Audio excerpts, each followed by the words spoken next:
Hi yes, welcome to our channel. Today మనం చెప్పబోయే topic ఏంటి అంటే లా అండ్ ప్రాపర్టీలో వచ్చేసి పార్ట్ సిలో 43 క్వశ్చన్ ఏంటి అంటే a a person of unsound mind writes a will in respect of his property during charge of sanity in such a will valid explain with reasons. Okay, వీటి గురించి subscribers తెలుగులో explain చేయమని చెప్పారు. So వారందరి కోసం నేను తెలుగులో ఎక్స్ప్లెయిన్ చేయబోతున్నాను.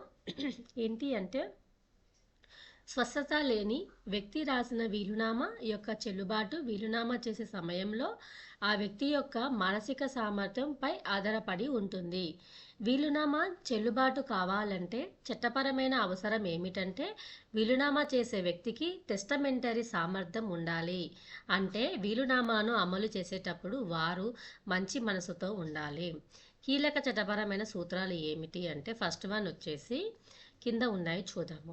టెస్టమెంటరీ సామర్థ్యం ఏమిటి అంటే భారతీయ వారసత్వ చట్టం 1925లోని సెక్షన్ 59 ప్రకారం 59 ప్రకారం వీలునామా చేసే వ్యక్తి టెస్టమెంటరీ మనసుతో ఉండాలి.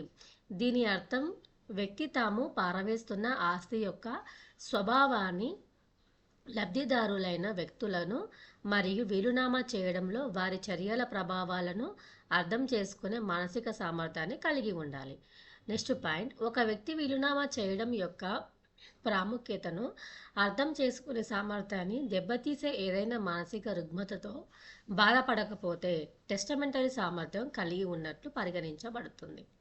సెకండ్ వన్, మానసిక దృఢత్వం అంటే ఏమిటి అంటే ఏ మనసు లేని వ్యక్తి అయితే వీలునామా రాసే సమయంలో ఏ మనసు లేని వ్యక్తి అయితే ఆ వీలునామా చెల్లదు. మనసు లేని అన్ని చట్టపరమైన పదం ఒక వ్యక్తి అర్థం చేసుకునే మరియు హేతుబద్ధమైన నిర్ణయాలు తీసుకునే సామర్థ్యాన్ని ప్రభావితం చేసే మానసిక స్థితిని సూచిస్తుంది. అయితే ఏ క్షణంలోనైనా అటువంటి వ్యక్తి తాత్కాలికంగా మనసు లేని అంటే మానసిక స్పష్టత కలిగి ఉంటే ఆ కాలంలో వారు చెల్లుబాటు అయ్యే వీలునామాను అమలు చేయవచ్చు. థర్డ్ వన్, మనసు లేని ఏ సాధారణంగా మనసు లేని మానసిక దృఢత్వం సమయంలో ఒక వీలునామాను రాస్తే ఏ మానసిక దృఢత్వం ఉన్న తాత్కాలిక కాలం మనసు చెల్లుబాటు అవుతుంది. రాసే సమయంలో చెల్లుబాటు అయ్యే వీలునామాను తయారు చేసే మానసిక సామర్థ్యం చెక్కు చెదరకుండా ఉంటేనే తాత్కాలికంగా మానసిక స్థితి ఉన్న సమయంలో వీలునామా చెల్లుబాటు అవుతుంది. అయితే ఏ ఆస్తి యొక్క స్వభావం వీలునామా యొక్క పరిణామాలు మరియు ఆ సమయంలో వీలునామా ద్వారా ప్రభావితమైన వ్యక్తులను అర్థం చేసుకోగలిగితే. ఫోర్త్ వన్, రుజువు భారం అంటే వీలునామాను సవాలు చేసే వారిపై సాధారణంగా వీలునామా చెల్లదని నమ్మే వారసులు లేదా కుటుంబ సభ్యులు రుజువు భారం ఉంటుందని గమనించడం ముఖ్యం. వీలునామాను అమలు చేసేటప్పుడు ఏ స్వస్థంగా లేడని వారు నిరూపించాల్సి ఉంటుంది.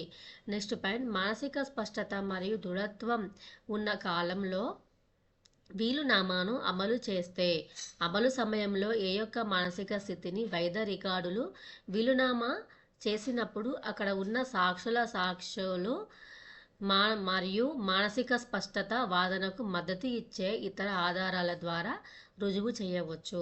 ఫిఫ్త్ వన్, చెల్లుబాటు అయ్యే వీలునామా కోసం అవసరాలు.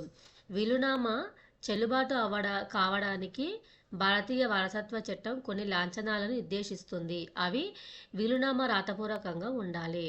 నెక్స్ట్, టెస్టేటర్ వీలునామాపై సంతకం చేయాలి లేదా వారి సమక్షంలో వారి తరపున సంతకం చేయమని ఎవరైనా ఆదేశించాలి. నెక్స్ట్ వన్, వీలునామాను ఇద్దరు సాక్షులు ధృవీకరించాలి. నెక్స్ట్ వన్, ఈ సందర్భంలో ఈ లాంఛనాలు నెరవేరినప్పుడు ఏ ఆరోగ్యంగా ఉండాలి అనేది ముఖ్యమైన అవసరం.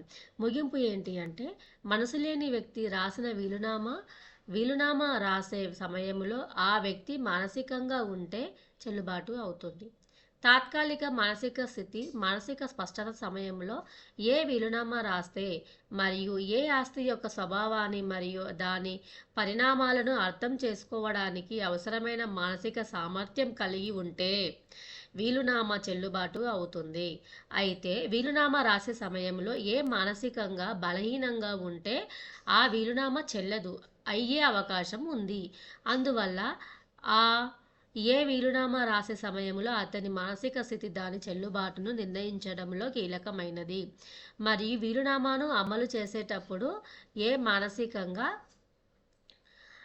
ఆరోగ్యంగా ఉన్నాడని నిరూపించబడితే ఆ వీలునామా చెల్లుబాటుగా పరిగణించబడుతుంది. మీకు ఈ వీడియో నచ్చినట్లయితే like and share and subscribe చేయండి. Okay, thank you.